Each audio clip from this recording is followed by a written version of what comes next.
Special देख रहे हैं आप और मैं हूं आपके साथ प्रियंका दुबे। रेल मार्ग हमारे देश की जीवन रेखा कही जाती है। आम से लेकर खास तक सभी रेल यात्रा को सुगम मानते हैं, लेकिन इससे सुविधाजनक बनाने वाले लोको पायलट, स्टेशन मास्टर समेत दूसरे कर्मचारी कैसे अपनी भूमिका निभाते हैं, ये हम जानेंगे। साथ ही कवच तकनीकी का नाम आपने जरूर सुना होगा। अपने देश में बनाई गई कवच तकनीकी कैसे काम करती है, जानने के लिए स्पेशल रिपोर्ट देखिए।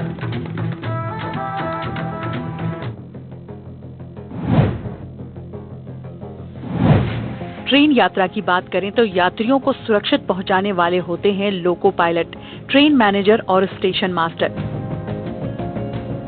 सवाल उठता है कि आखिर इन्हें कैसे ट्रेन किया जाता है, किन किन परिस्थितियों से इन्हें गुजरना पड़ता है, कितनी बारीकियों का इन्हें ध्यान देना पड़ता है, आखिर इनका प्रशिक्षण कैसे होता है। इन सभी सवालों का जवाब तलाशने एनडीटीवी की टीम पहुंची है देश के सबसे बड़े 150 एकड़ में फैले उदयपुर क्षेत्रीय रेलवे प्रशिक्षण संस्थान। यहाँ स्टेशन मास्टर, लोको पायलट और ट्रेन मैनेजर समेत कई रेलवे से जुड़े तकनीकी स्टाफ का प्रशिक्षण होता है। ट्रेन में एक स्थान से लंबी दूरी पर दूसरे स्थान पर सैकड़ों यात्री एक साथ जाते हैं और बिना किसी झिझक, बिना किसी डर से वो अपनी यात्रा पूर्ण करते हैं। लेकिन सबसे बड़ा सवाल ये उठता है कि इतनी आरामदायक यात्रा, सुरक्षित यात्रा आखिर वह कैसे कर पाते हैं। इसके पीछे है लोको पायलट सहित अन्य जो ट्रेन रेलवे से जुड़े कर्मचारी है, जो इन चीजों का बेहतर ध्यान देते हैं, तकनीकी रूप से स्ट्रॉन्ग होते हैं और एक ट्रेन को आसानी से एक स्थान से दूसरे स्थान तक पहुंचा देते हैं। यहाँ पर स्टेशन मास्टर को किस तरह से ट्रेनिंग दी जाती है, उनको तकनीकी रूप से किस तरह से स्ट्रॉन्ग किया जाता है, वो आपको दिखाने वाला है। ये सिमुलेटर है जहां पर ये पूरा एडवांस तकनीक के रूप में तैयार किया हुआ है। बता दें कि त्रिची में एक तरह से इसी तरह का एडवांस तकनीक से तैयार किया हुआ एक हॉल है। इसके अलावा उदयपुर में भी तैयार किया गया। सर हमारे साथ है। सर आपका नाम बताइए और स्टेशन मास्टर का तकनीकी रूप में प्रशिक्षण किस तरह से होता है, प्रैक्टिकल करके भी दिखाइएगा थोड़ा। स्टेशन मास्टर का जो मुख्य कार्य है वो गाड़ी संचालन से संबंधित है। गाड़ी को स्टेशन पर रिसीव करना, गाड़ी का स्टेशन से रवाना करना, क्रॉसिंग करवाना, ये सब कार्य स्टेशन मास्टर का है। और स्टेशन पर शंटिंग वगैरह जो भी होती है वो सब स्टेशन मास्टर द्वारा ही परफॉर्म की जाती है। हम सिमुलेटर द्वारा जो कंप्यूटर की मदद से हम एक्सरसाइज करवाते हैं उनको, जिससे उनको ये पता लगता है कि हम जो भी काम कर रहे हैं नियमानुसार उसमें क्या क्या स्टेप हमको यूज करनी है। यदि वो कोई स्टेप चूकते हैं तो उनका काम यहाँ पर पूरा नहीं हो पाता। उदयपुर के क्षेत्रीय रेलवे प्रशिक्षण संस्थान शहर के बीच पर्यटन स्थान सुखाड़िया सर्कल के बीच स्थित है। इसका उद्घाटन साल 1956 में पूर्व प्रेसिडेंट राजेंद्र प्रसाद गोयल द्वारा किया गया था। यहाँ western railway, north western railway के स्टाफ को प्रशिक्षण दिया जाता है, लेकिन अब पूरे भारत के कई विभाग के कर्मचारियों का प्रशिक्षण भी यहीं पर होता है, जैसे कि पर्सनल विजिलेंस और अकाउंट्स।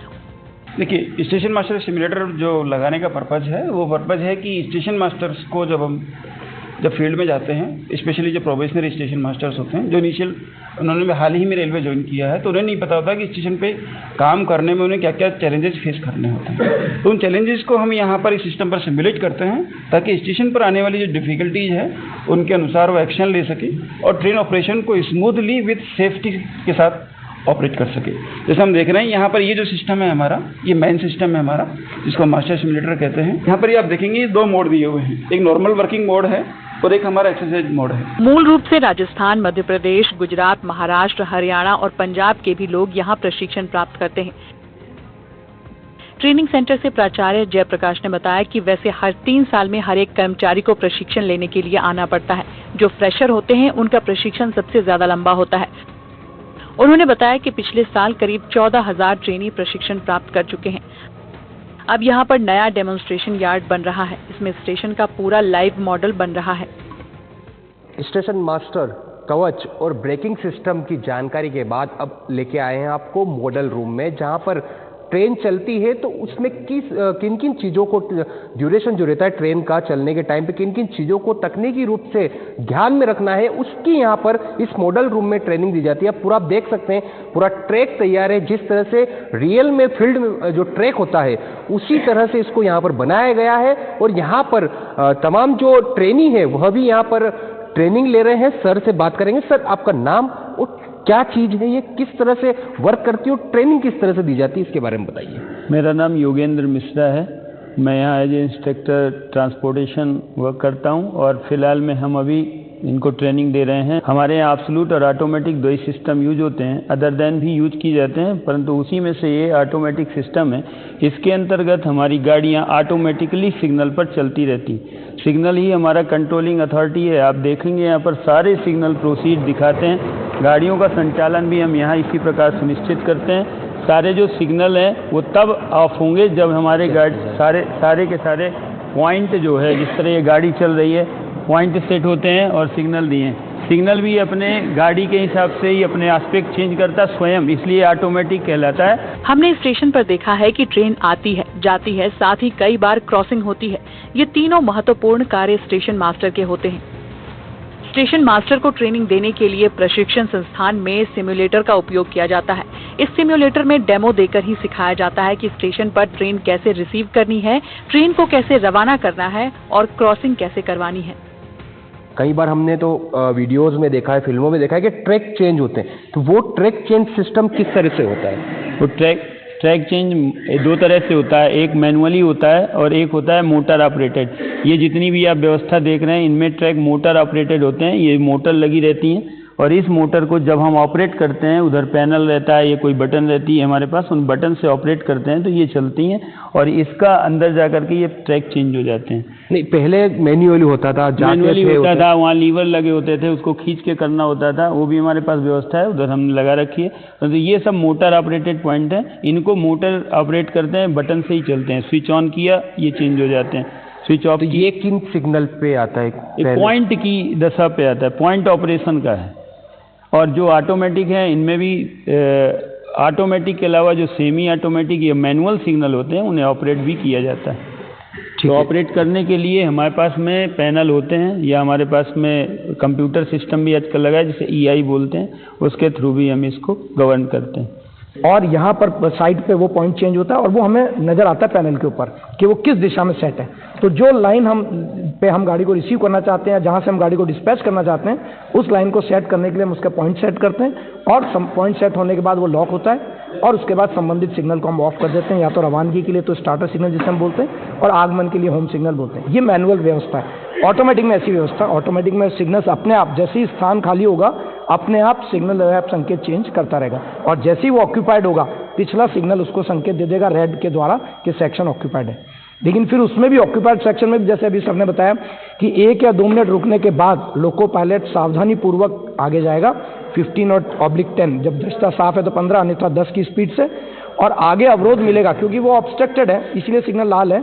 तो अवरोध से 75 मीटर या 150 मीटर पहले, EMU के मामले में 75, अदर देन EMU के मामले में 150 मीटर पहले वो गाड़ी को खड़ी कर देते हैं। जिसमें ट्रेन चलती है उससे पहले और ड्यूरिंग द रनिंग क्या क्या चीजें ध्यान में रखनी होती है, किन किन चीजों को तकनीकी रूप से बताया जाता है, इसके बारे में आपको बताया कि अब लोको पायलट जो है किस तरह से लोको पायलट के साथ में मैनेजर, इसके अलावा स्टेशन मैनेजर जो किस तरह से वर्किंग रहती है इनकी, कितनी एक एक मिनट एक एक सेकंड इनके लिए कितना इंपॉर्टेंट रहता है और कितनी चीज़ों को इन्हें ध्यान रखना पड़ता है, जहन में उतारना पड़ता है। उसके बाद ही सैकड़ों यात्रियों को एक स्थान पर लंबी दूरी तय करके दूसरे स्थान पर सुरक्षित पहुंचाते हैं।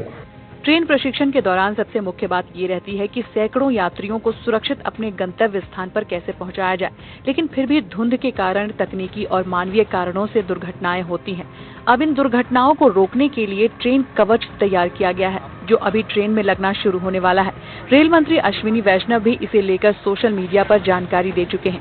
इस कवच से दुर्घटना की स्थिति की पहले ही जानकारी मिल जाएगी, जिससे दुर्घटना रोकी जा सकेगी। देखिए कैसे काम करता है ये कवच। ये जो बोगी आप यहाँ सामने देख रहे हैं, ये LHB की बोगी है। इंडियन रेलवे में 2 तरह के कोच चल रहे हैं, ICF और LHB। तो ये जो बोगी है वो LHB बोगी है, जिसका नाम है फिएट बोगी, FIAT। इस फिएट बोगी की विशेषता ये है कि इसके अंदर ब्रेक सिस्टम मॉडिफाइड किया हुआ है, axle mounted disc brake system दिया गया है। Axle mounted in the sense एक एक्सल पर 2 डिस्क का प्रावधान दिया गया है। जब लोको पायलट लोको से ब्रेक अप्लाइड करता है, ये दोनों ब्रेक पैड डिस्क को चिपकते हैं, डिस्क रुकेगा तो एक्सल रुकेगा, और एक्सल रुकेगा तो व्हील रुकेगा।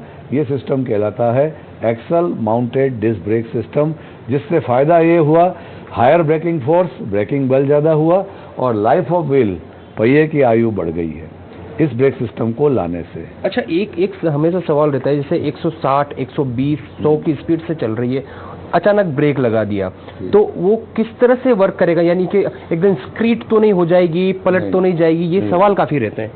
कभी भी किसी गाड़ी में अगर लोको पायलट लोको से कोई डिरेलमेंट होने की संभावना नहीं रहती है। ये एक RDSO का ट्रायल हो चुका है और लेटर भी निकल चुका है। Emergency brake is not cause of derailment. ये इमरजेंसी ब्रेक लगाया ही इसी कारण से है कि अगर कोई लोको पायलट को इमरजेंसी आती है तो ब्रेक लगाता है, जिससे पूरी गाड़ी में यूनिफॉर्म ब्रेक लगता है, इसलिए डिरेलमेंट के चांस नहीं होते। ट्रेन जब स्टेशन पर पहुंचती है तो हमने देखा कि धीरे धीरे ब्रेक लगते हैं और रुकती है। आखिर ट्रेन में कैसे ब्रेक लगते हैं? इमरजेंसी ब्रेक लगाने पर क्या स्थिति बनती है? एक बार ब्रेक लगने में ट्रेन कितनी दूर जाकर रुकती है? तो देखिएगा आप क्या क्या परिवर्तन होते हैं। 2 टैग रीड हुए, सिस्टम को लोकेशन का पता चल गया है, मेरा इंजन एट प्रेजेंट कहाँ चल रहा है, और आप देख सकते हो केबिन के अंदर ही लोको पायलट को सिग्नल का एस्पेक्ट दिखना चालू हो गया है। यहाँ पर एक परिस्थिति और हो सकती है, गाड़ी चल रही है और चलते चलते लोको पायलट इनकेपेबल हो गया है, और ऐसी स्थिति में नहीं है कि वो गाड़ी को कंट्रोल कर ले और आगे जाकर किसी और गाड़ी को रोक देगा। तो यहाँ पर देखिए, यदि गाड़ी ऑटोमेटिक किसी कारण से खड़ी हो जाती है, मैं आपको गाड़ी खड़ी करके दिखाता हूँ। ये गाड़ी खड़ी हो गई और लोको पायलट को कारणों का पता नहीं है, या लोको पायलट ऐसा ही पॉसिबल नहीं है कि वो जाके इसको रिसेट कर दे, तो यहाँ पर सिस्टम खुद 15 सेकंड में एक SOS मैसेज जनरेट कर देगा। देख सकते हैं उल्टा टाइमर चल रहा है। अगर मैं लोको पायलट इसको रिसेट नहीं करेगा तो सिस्टम SOS जनरेट कर देगा और इसकी रेंज में आने वाले प्रत्येक इंजन खड़े हो जाएंगे। मतलब वो ट्रेन खड़ी हो जाएगी पूरी? बिल्कुल, जो भी इस इंजन की इसकी रडार में आ रहे हैं, यहाँ पर वो सभी इंजन तत्काल रूप से खड़े हो जाएंगे और उनके पास ये सूचना मिल जाएगी कि ये इंजन ब्लो सेक्शन में किसी भी एबनॉर्मल कंडीशन के कारण खड़ा है, और वो सभी इंजन तत्काल रूप से वहीं खड़े हैं। अब सबसे अंत में मॉडल रूम, जहां पर प्रशिक्षण संस्थान में पूरा डेमो बनाकर रखा है। ट्रेन जब ट्रैक पर चलती है तो किन किन बातों का ध्यान पायलट को रखना पड़ता है, इंजन कैसे चलता है, सिग्नल कैसे काम करते हैं, साथ ही इससे जुड़ी अन्य जानकारियां यहाँ प्रैक्टिकल करके बताई जाती है। यहाँ 2 ट्रैक बनाए हुए हैं, जिसमें पुराना और एक आधुनिक।